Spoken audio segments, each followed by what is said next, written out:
What's good, guys? Just back for another one. Just going to talk to you guys about this guy here, which is AquaScape and using construction epoxy.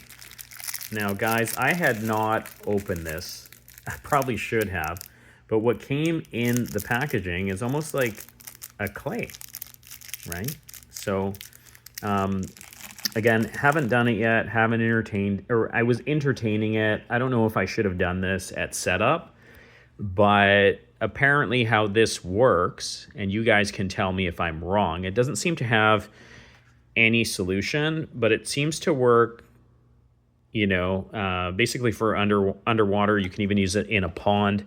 But essentially you take a little bit of each putty, and you can affix your rocks together, right? So, see how I have it all nicely set up.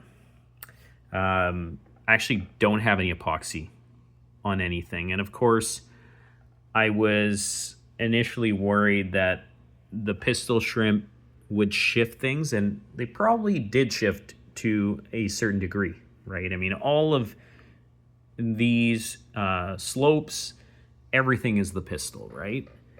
Right? Everything is the pistol. He was actually just out for a moment, but the goby's probably just, watching over. So anyways, the reason I bought it after the fact, when I set up the rocks, was I figured maybe I could use it for the zoas, right? Or anything else that I'm adding.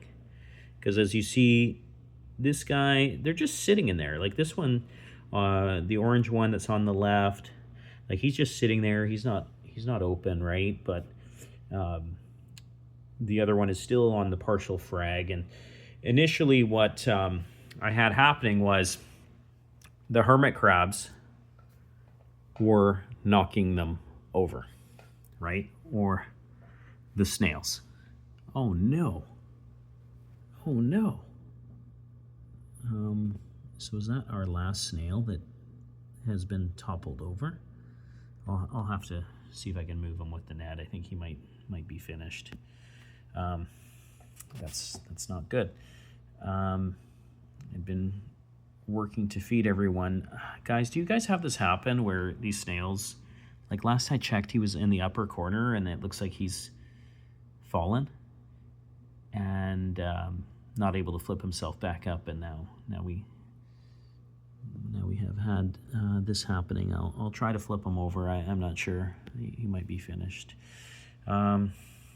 So anyways, guys, the point was I wanted to talk about these, and I got distracted there by the hermit crab. Talk about these guys.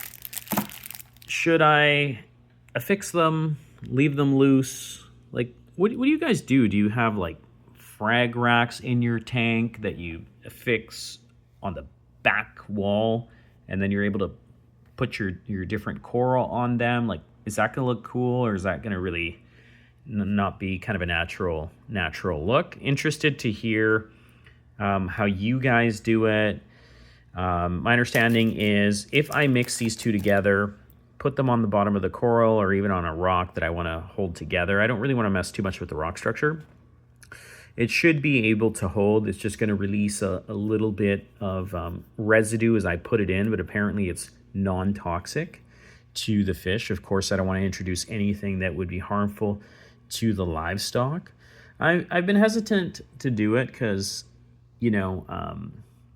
now everything seems to be not shifting, right? Like, so, these hermit crabs haven't really knocked anything over lately. But again, like, what do you guys do? Do you do it at tank setup, or in terms of affixing your rock work or your corals, or do you do it as you're adding? Because that's kind of the stage that we're in. We're still debating getting additional I wouldn't say debating. I think it's going to happen. We're going to get additional things to put in this tank, preferably some soft corals that aren't a lot of work or easier to maintain. It's not that we're afraid to do work, because work is how you learn, right? I mean, when you take on challenges, that's how we're going to learn to keep the more sophisticated stuff. I'd like to thank those of you guys that recommended the different tests. Because as I said, right now we had our nitrate and our phosphate test, but we hadn't purchased any other tests. And so my understanding is, as we add additional corals that are, medium difficulty or higher difficulty, then we need to be testing water parameters for those other elements. So at any rate, guys, I just want to, put that out there again and get a sense of, when you're doing your walk work, do you use the epoxy right at the outset? Is that something that I should do, for the next build, or am I okay to just go ahead and use it now and affix them so that we avoid, let's say, like, a hermit crab from knocking over our zoas? Probably would be a cleaner look, I would imagine, if I affixed them, right? Like if I got a zoa and affixed it perhaps on that purple rock behind this live one, that would be, something for us to consider. I'm trying to maintain a natural aesthetic for the tank. Again, we've entered week 8, so we're getting definitely a lot more brown residue on our glass. So definitely want to clean that up. And yeah, I mean, that's it for now.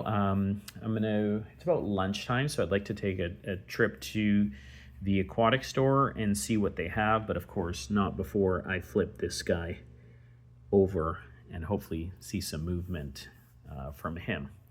At any rate, guys, have a wonderful day, and thank you for watching.